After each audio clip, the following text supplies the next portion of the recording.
نبی کریم صلی اللہ تعالیٰ علیہ وسلم نے فرمایا ہجرت کرنی ہے تیار رہنا۔ جناب عائشہ صدیقہ کہتی ہیں جس دن کا میرے نبی نے کہہ دیا میں نے اپنے والد کو سوتے نہیں دیکھا۔ دن کے وقت تھوڑی آنکھ لگا لیتے لیکن ساری رات دروازے پہ کھڑے رہتے، ساری رات۔ یہ ذوق ہے، یہ شوق۔ اور ایسا بھی نہیں کہ منٹ منٹ پہ فون کر کے پوچھا جائے کہ کدوں کو جانا ہے، ایسا بھی نہیں۔ آ کے پوچھا نہیں، ایک دفعہ کہہ دیا سو کہہ دیا ابو بکر جانا ہے تیار رہنا، دوبارہ پوچھا نہیں کب جانا ہے۔ ابو بکر رات کو نکلنا ہے، ساری رات دروازے پہ کھڑے رہنا، ساری۔ آپ لطف لیں اپنی زندگی کا، پیار کرنا اور کچا پکا کرنا، محبت کرنا اور کچی پکی کرنا۔ وہ کہہ جو دیا، بات ہو جو گئی، معاملہ طے جو ہو گیا، ایک دفعہ حکم مل جو گیا۔ جس کو بار بار کہنا پڑے اسے تو کہہ کے بندہ کئی دفعہ تنگ ہوتا ہے، یار اتنی دفعہ کہنا پڑا تو فائدہ کیا ہو۔ کمال تو یہ ہے کہ حکم آ گیا تو بس آ گیا۔ جناب ابو بکر صدیق ساری رات دروازے پہ کھڑے رہتے ہیں۔ یارو ذرا اس مزے کو لے کے تو دیکھنا، جس دن ہجرت کرنی تھی اللہ کے رسول صلی اللہ علیہ وسلم تشریف لے گئے، حضور نے دستک دینے کے لیے دروازے پہ ہاتھ رکھا تو دروازہ کھلا ہوا تھا۔ اتنی بھی میرے محبوب کو تکلیف نہ ہو کہ میں دروازہ کھولوں، دروازہ کھلا تھا اور دروازے کے پیچھے کھڑے تھے۔ حضور بھی سارا کچھ ہی جانتے ہیں، اور امت کو سبق دینے کے لیے فرمایا ابو بکر سوئے نہیں تو رو پڑے۔ عرض کی حضور جس دن حکم دیا تھا اس دن کبھی رات نہیں سوئے، کھڑا ہوں بس آپ نے کہا جو تھا جانا ہے، پھر کچی پکی باتیں کرنے کا کیا معنی۔ ساری رات کھڑے رہے، ساری رات انتظار۔ اور پھر دیکھو لوگ کہتے ہیں کہ ساتھ رہنے سے نا محبت کم ہو جاتی ہے، زیادہ آنے جانے سے پیار واقعی ہو جاتا ہے، اس میں شک نہیں۔ قدر کھو دیتا ہے ہر روز کا آنا جانا، لیکن یہ بھی اندر کا ہی معاملہ ہے۔ کچھ کے ساتھ آپ جتنا زیادہ رہتے ہیں اتنی محبت بڑھتی رہتی ہے، عادت پڑ جاتی ہے۔ پھر وہ جس طرح انسان روٹی کی عادت ہو جاتی ہے، جس طرح اسے سونے کی عادت ہو جاتی ہے، اسی طرح کچھ بندوں کی بھی اسے عادت ہی ہو جاتی ہے۔ پھر وہ دائیں بائیں ہوں تو مزہ نہیں آتا۔ کچھ ہوتے ہیں نا جو طبیعت پہ بوجھ بنتے ہیں، جو سنتے نہیں سناتے ہیں، جو کرتے نہیں، کہتے ہیں یہ ہمیں کرا کے دے، لیکن کچھ کا پتہ ہوتا ہے ساتھ جتنا بھی رہے گا کرے گا غلامی، کرے گا خدمت۔ شاہ ولی اللہ صاحب محدث دہلوی نے لکھا ہے کہ نبی کریم صلی اللہ علیہ وسلم نے ایک دن فرمایا، حضرت انس بن مالک بھی تھے، حضور نے فرمایا لوگوں ذرا وقفے سے ملا کرو محبت بڑھتی ہے، ذرا وقفے سے ملا کرو محبت بڑھتی ہے، وقفے سے۔ تو حضرت ابو بکر صدیق زیادہ تشریحات نہیں پوچھتے تھے، حکم اشارتاً اور کنایتاً بھی ہوتا تو بات کو سمجھ آتے، وقفے سے ملا کرو۔ ان کے کان میں بھی بات گئی، 3 نمازوں میں آئے نہیں، آئے تو پیچھے پڑھ کے چلے گئے، ظہر عصر مغرب ہو گئی۔ حضور نے ظہر کے بعد بھی پوچھا انس ابو بکر نہیں آئے؟ ظہر کے بعد بھی پوچھا ابو بکر جلدی چلے گئے؟ مغرب ذرا غور تو کرنا، ذرا اس کا ذائقہ تو لینا۔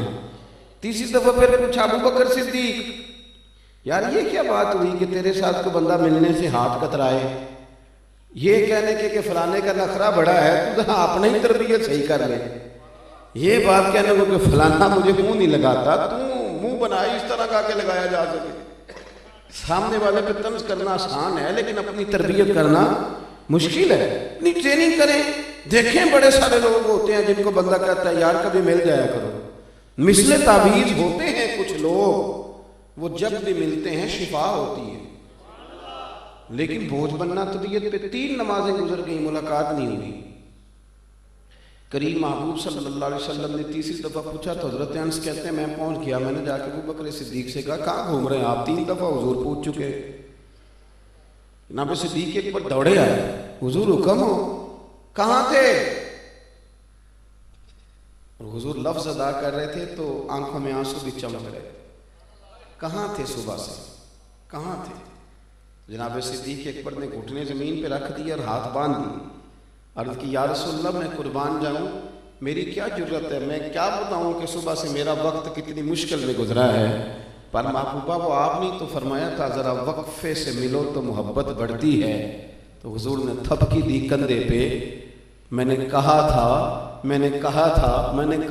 پر تجھے تو نہیں نہ کہا تھا، وہ میں نے کہا تھا لوگوں سے، وہ تھے کچھ لوگ جن سے کہا تھا، پر ابو بکر تجھے تو نہیں نہ کہا تھا، تو نہ جایا کر یار، تو رہا کر، تو رہتا ہے تو طبیعت لگی رہتی ہے، تو رہتا ہے تو بات بنی رہتی ہے۔ تیرا یہاں رہنا قرار دیتا ہے بعض اوقات، یار اس طرح کا وفادار آدمی، اس طرح کا رنگ، اس طرح کا مزاج. حضور فرمائے تو نہ جایا تو رہا کر. میرے نبی کریم سید عالم نے سیدھا ہاتھ پکڑا ہوا ہے جناب ابو بکر صدیق کا، اور دوسرے ہاتھ میں پکڑا ہوا ہے سیدنا فاروق اعظم کا ہاتھ. تو مسجد سے باہر نکل کے جب آئے نا حضور یوں کر کے جیسے بادلوں کے بیچ سے سورج نہیں کبھی نکل کے آتا اور کبھی چاند نہیں اچانک چمکتا تو وہ چھا جاتا ہے. حضور مسجد سے نکلے تو صحابہ کہتے ہیں دل خوش ہو گئے حضور کا چہرہ دیکھ کے. اور جب ہم خوش ہو رہے تھے نا تو حضور نے فرمایا میری اور ان کی رفاقت کو یہاں تک نہ سمجھنا. یہ جامع ترمذی میں موجود ہے. فرمایا یہاں تک نہ سمجھنا، فرمایا یہ جس طرح میں نے آج ان کا ہاتھ پکڑا ہے اور میں نکلا ہوں نا، جب میں قبر سے نکلوں گا پھر بھی میرا یہی طریقہ ہوگا. یارو اپنی روحانی زندگی کے اندر اس بات کا ضرور خیال فرمائیں کہ ایسا تو نہیں کہ ہمارا مزاج بوجھ بنتا ہے، ہماری طبیعت بوجھ بنتی. کچھ بندے ایسے ہوتے ہیں جن سے بندہ کو کہتے ہیں جانا ہے بسم اللہ جی جاؤ، اور کچھ بندے ایسے ہوتے ہیں جو جانے لگے تو بندہ ان سے کہتا ہے اتنی بھی جلدی کیا ہے، ذرا ٹھہریں ذرا تھوڑا رک جاؤ. یار چلے جانا، چل تو مغرب کے بعد چلے جائیں. اور یار میرا دل تو نہیں کر رہا پر چل تو شام ہو کے چلا جائے. وہ یار آپ بات کو سمجھو.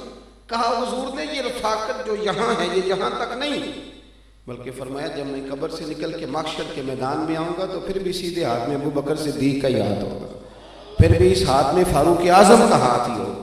اللہ کے رسول صلی اللہ علیہ وسلم کے ساتھ ان کا جو خاص معاملہ تھا. اور پھر ایک اور بات، اگر آپ کسی کے ساتھ رہتے ہیں تو پھر اس کا عکس بھی آپ میں نظر آنا چاہیے.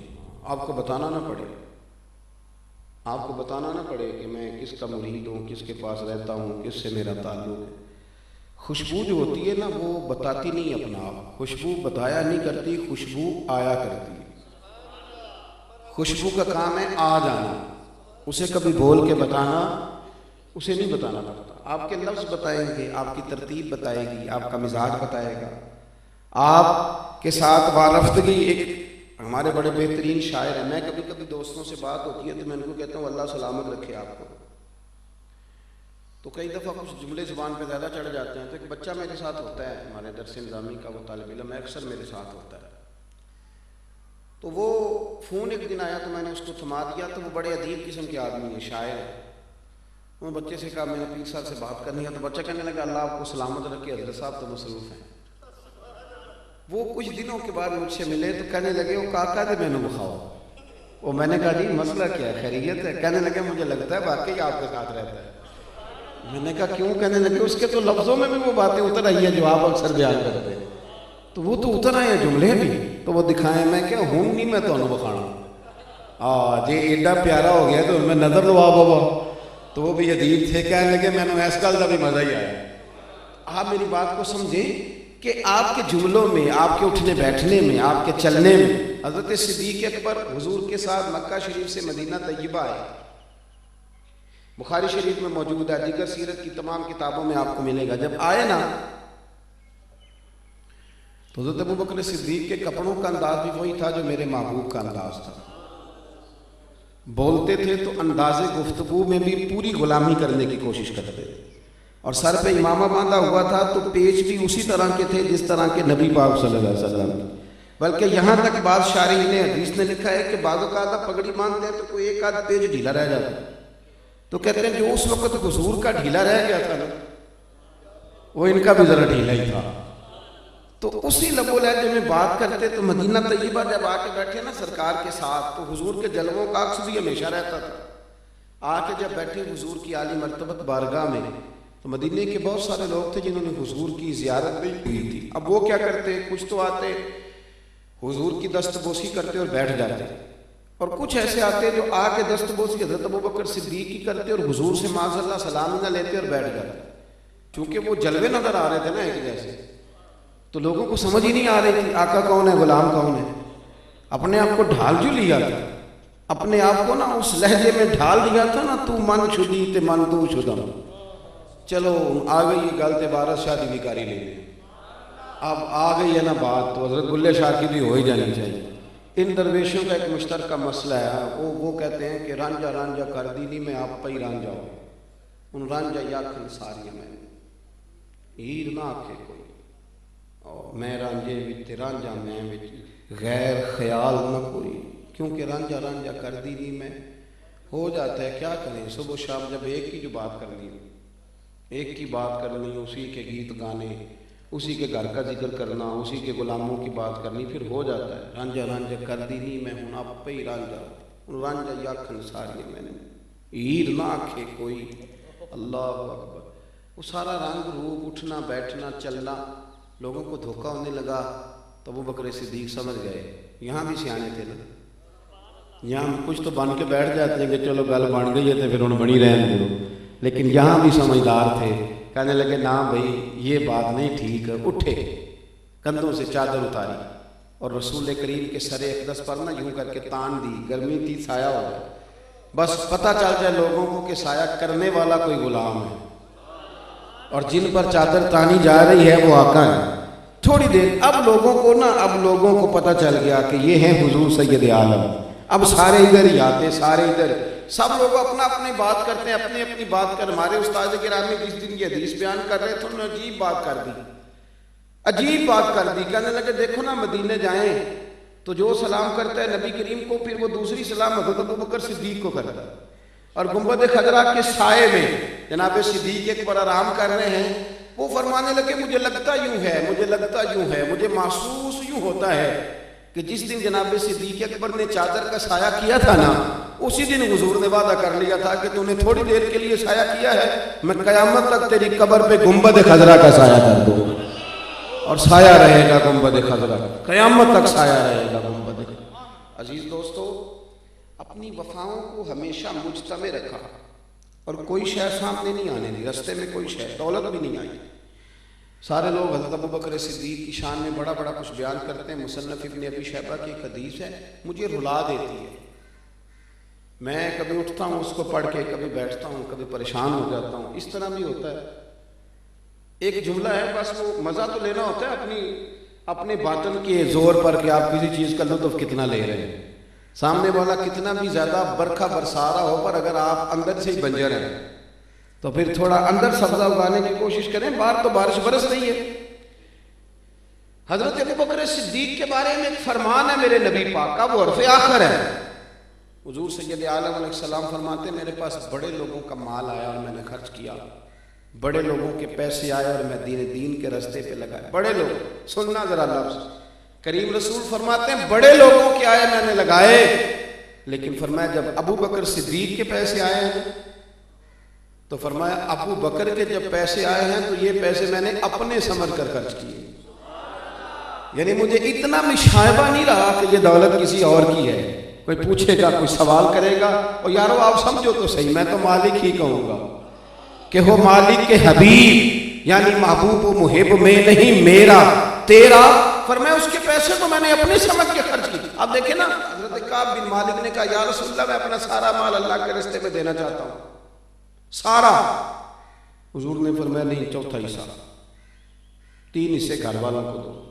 حضرت ابو لبابہ رضی اللہ تعالیٰ عنہ نے بھی عرض کی یا رسول اللہ میں سارا مال دینا چاہتا ہوں، فرمایا نہیں، چوتھا حصہ دے، 3 حصے اپنے بچوں پہ لگا۔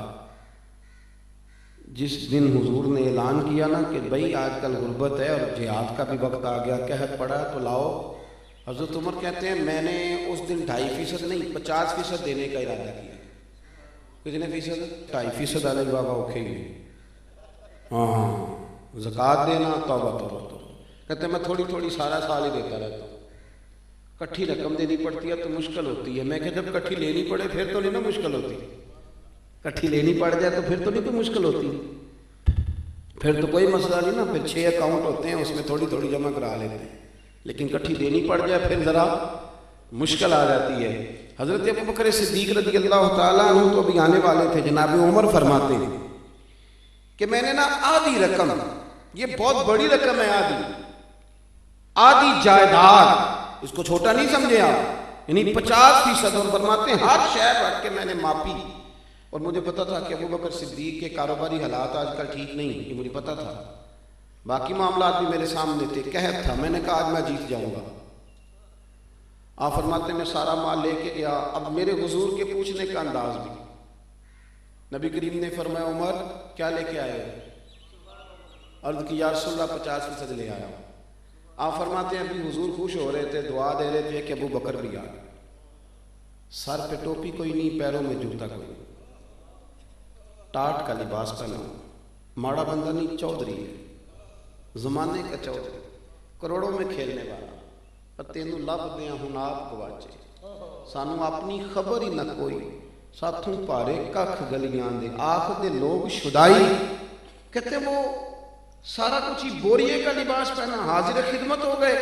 حضرت عمر کہتے ہیں میں تو پہلے بات پہ حیران تھا، کہتے مجھے حضور نے پوچھا تھا لے کے کیا آئے، اور جب ابو بکر صدیق آئے اور سارا مال رکھا نا تو نبی پاک نے فرمایا ابو بکر گھر کیا چھوڑ کے آئے، کہتے پہلے ہی بات بدل گئی، انداز پہلے ہی تبدیل ہو گیا، مجھ سے تو پوچھا تھا، اور حضرت ابو بکر صدیق سے فرمانے لگے گھر کیا چھوڑ کے آئے ہو، بڑے سیانے تھے جناب صدیق اکبر، جب عشق سکھاتا ہے آداب خود آگاہی، پھر کھلتے ہیں غلاموں پر اسرار شہنشاہی، کیا خوبصورت جملہ کہا، یہ نہیں کہا حضور سارا کچھ لے آیا، کیا چھوڑ کے آئے ہو، عرض کی حضور گھر اللہ کو چھوڑ آیا ہو اور اللہ کا رسول چھوڑ آیا، میرا گھر خالی نہیں، اللہ بھی ہے، اللہ کے نبی بھی، اللہ رسول کا نام گھر میں ہے، وہ یہ نہیں کہا سارا کچھ لایا ہوں، ان سے کہا تھا چوتھا حصہ لانا، 3 گھر چھوڑنا، یہ سارے لے آئے، اور وجود کے کپڑے بھی اتار کے دے دیے،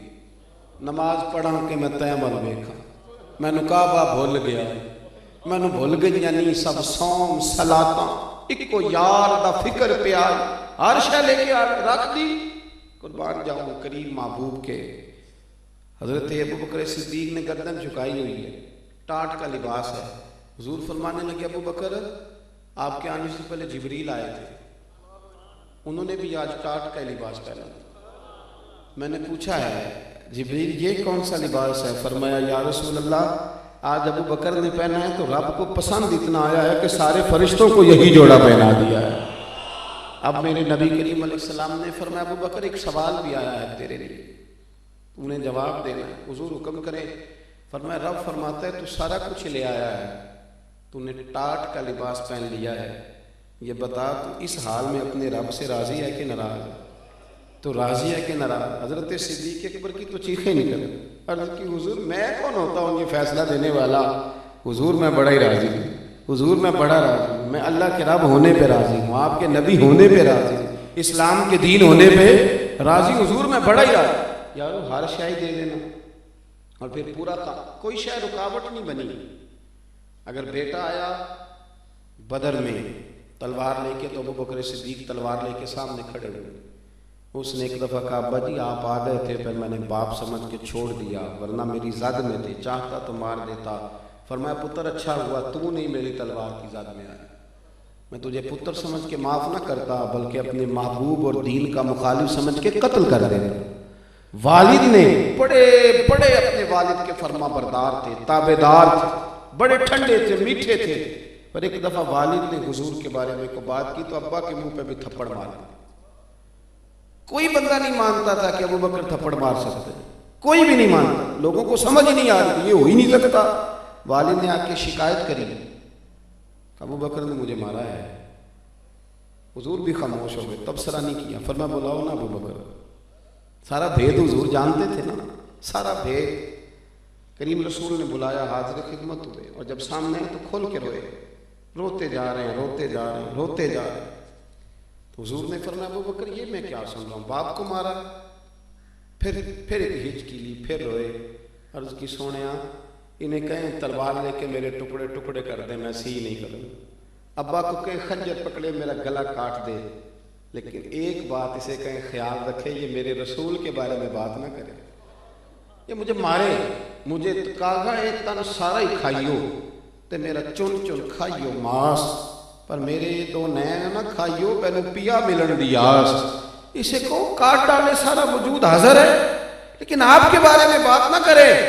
اور یا رسول اللہ صلی اللہ علیہ وسلم ایک بات اور ان کو بتا دے، انہوں نے آج آپ کے بارے میں بات کی ہے تو میرے پاس تلوار نہیں تھی، ورنہ آج خالی تھپڑ نہ مارتا، آج میں باپ کا گلا کاٹتا، اس لیے کہ میرے نزدیک کوئی ایسی چیز نہیں جو میرے اور میرے نبی کے رستے میں آ سکے، میں کوئی چیز ان کے رستے میں حائل نہیں ہونے دوں گا، پھونک دوں گا ہر چیز کو، جلا دوں، دوستو میں نے کہا کام لولا لنگڑا کرنے سے بھی کام ہو ہی جاتا ہے، اور کام مزہ لے کے کرنے سے بھی کام ہو ہی جاتا ہے۔ دین پہ عمل کرنا ہے تو یہ بھی کہہ کے کرنا ہے کہ میں مصروف بڑا ہوں، تو میں بیزی بڑا ہوں، تو ابھی میں نے بچے پالنے ہیں، تو ابھی میں نے شادیاں کرنی ہیں، تو یہ بھی کام ہو ہی جائے گا۔ لیکن اگر یہ کہا جائے کہ بچے بعد میں، کاروبار بعد میں، ڈیوٹیاں بعد میں، یرانے بعد میں، اور مدینے والے کی محبت پہلے، پھر آپ کو مسلمان ہونے میں مزہ آئے، پھر ایک ذائقہ ہے، پھر آپ یہ نہیں کہیں کہ دل نہیں لگتا نماز میں، پھر آپ سلیقہ مند ہو جائیں، پھر آپ باشعور ہو جائیں۔ حضرت ابوبکر صدیق رضی اللہ تعالیٰ عنہ، اور پھر ان ساری چیزوں کے ساتھ ساتھ جاتے ہوئے یہ بھی سن لیں کہ حضور کی اداؤں پر بھی عمل کرنے کی کوشش کرتے۔ جب نبی پاک صلی اللہ علیہ وسلم نے صحابہ کے مجمع میں نظر ڈال کے فرمایا نا آج کس نے روزہ رکھا ہے، تو سارے چپ تھے، تو جناب صدیق ایک بار عرض کی حضور میں نے رکھا ہوا ہے۔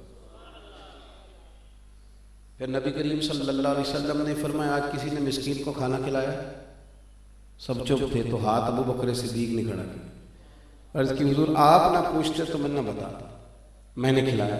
آج کسی نے جنازہ پڑھا ہے، ہاتھ کھڑا کیا، حضور آپ نہ پوچھتے تو میں نہ بتاتا، میرے حصے میں یہ سعادت آئی ہے۔ آج کسی نے کسی یتیم کے سر پہ ہاتھ پھیرا ہے، حضور حکم نہ کرتے تو نہ بتاتا، میرے حصے میں سعادت آئی ہے۔ میرے رسول کریم علیہ السلام نے فرمایا ابوبکر جنتیوں کی 360 علامتیں کسی میں ایک بھی پائی جائے تو وہ جنت میں جائے گا۔ حضرت ابوبکر نے یوں آنکھ کھول کے دیکھا تو حضور نے فرمایا تیرے اندر 360 ساری کی ساری پائی جاتی ہے، ساری کی ساری پائی جاتی ہے۔ اور فرمایا پھر قیامت کے دن نا ایک روزے داروں کا دروازہ ہے، جہاں آواز ہوگی کہ روزہ رکھنے والے آ جاؤ اس دروازے سے گزر جاؤ۔ ایک نمازیوں کا دروازہ ہے جنت میں، نمازی آ جاؤ اس دروازے سے۔ ایک حاجیوں کا دروازہ ہے، ایک سخیوں کا دروازہ ہے، مختلف دروازوں سے مختلف جنتیوں کو بلایا جائے گا۔ فرمایا ابوبکر جب تیری باری آئے گی نا تو جنت کا ہر دروازہ خواہش کرے گا کہ کبھی ابوبکر میرے اندر سے گزر جائے گا، کبھی ادھر سے آ جائے نا، ہر ایک تجھے پکارے گا۔ ریزلٹ جلدی مانگتے ہیں لوگ، محنت ذرا تھوڑی کرتے۔ انہوں نے ساری زندگی محنت کی۔ میں نے پہلے بھی عرض کیا تھا ایک دفعہ، پھر بات دہراتا ہوں، حضرت ابوبکر کی شان نبی پاک نے بیان کی، انہوں نے نہیں کبھی اپنی شان بیان کی، لوگوں سے کبھی نہیں کہا کہ مجھے جانتے ہو نا میں کون ہوں، نہ حضرت عمر کی عظمتیں حضور نے بیان کی، انہوں نے کبھی خود بیان انہوں نے نہیں کہا۔ وہ تو ساری زندگی یہ کہتے رہے کہ میں تو اونٹ چلانے والے کا بیٹا ہوں، ساری زندگی ہر موقع پر یہی کہا کہ میں تو اونٹ چلانے والے کا پتر ہوں۔ شان حضور نے بیان۔ بہتر یہ ہے کہ ہمارے لیے فضل والا فیصلہ اللہ رسول ہی کرے، ہمارا کام ہے توجہ سے محنت کرنا، چھوڑے کوئی خوابیں اچھی آنا ضروری ہے، بشارتیں آنا ضروری ہے، روحانی مقام طے کرنا کوئی ضروری ہے، نہ بھی ہو تو کوئی حرج نہیں، غلامی تو کرنی ہے نا، ہم نے غلامی تو کرنی ہے نا، تو غلامی کریں توجہ کے ساتھ، اللہ رسول پہ چھوڑ دیں فیصلے۔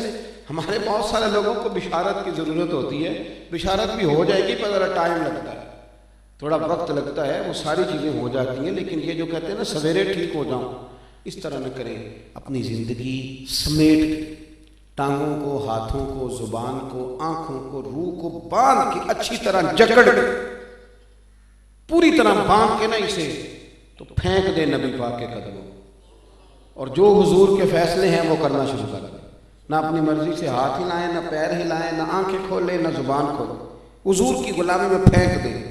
پھر جسم مر جائے گا، روح زندہ ہو جائے گا، پھر نفس مر جائے گا، دل زندہ رہے گا، پھر باطنی طور پر آپ بہت آگے نکل جائیں گے۔ پھر یہ شور شرابے، یہ جو شوق ہے نا آپ کے، یہ بوجھ بن جائیں گے۔ جب انسان روحانی طور پہ تازہ ہو جاتا ہے نا، فوٹو کھنچانے میں مزہ نہیں آتا، فوٹو سے بچنے میں مزہ آتا ہے، میں ایمانداری سے کہہ رہا ہوں۔ پھر اسے بچنے میں، پھر وہ بچتا پھرتا ہے، وہ شہرت سے بچنے والا پیچھے پیچھے رہتا ہے، اور دی چاہتا ہے ساری غزلیں اس ظالم کے نام کرے۔ وہ پھر بندہ پھر پیچھے پیچھے ہٹتا ہے، کہتا ہے کسی طریقے سے بچ جاؤں، وہ میرا کام ہو، میرا نام نہ آئے۔ پھر وہ بچت کرتا ہے، پھر وہ سیانہ رہتا ہے، پھر اس کی